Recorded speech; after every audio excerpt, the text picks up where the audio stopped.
Welcome to Dave's Cooking Show, and for you today, we have a Chipotle chicken sandwich.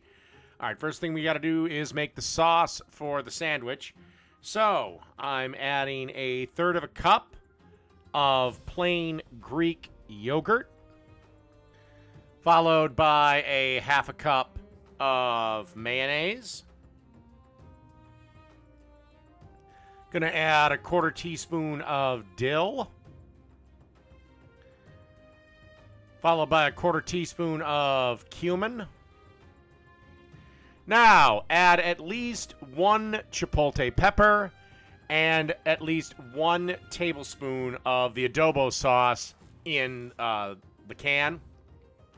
I wanted a little bit spicier, so obviously I added 2. Okay, and then get your food processor ready and process this till everything is pureed together. Should take about a minute or so.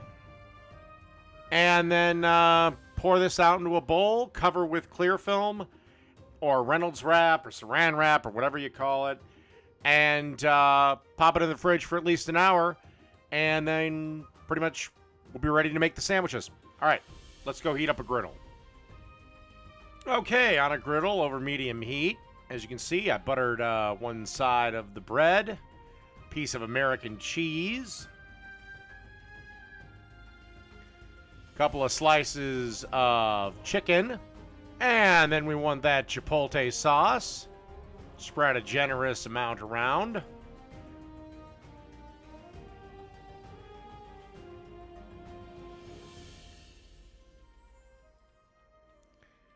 Then we're going to add a couple more pieces of chicken.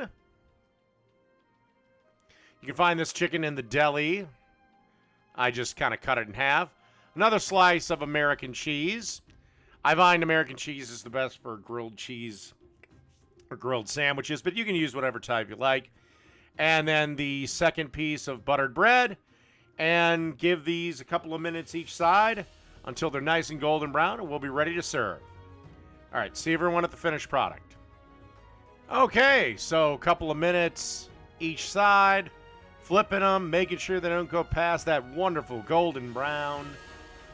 Last thing to do is cut it in half, pull it apart. So that is a Chipotle chicken sandwich. Done.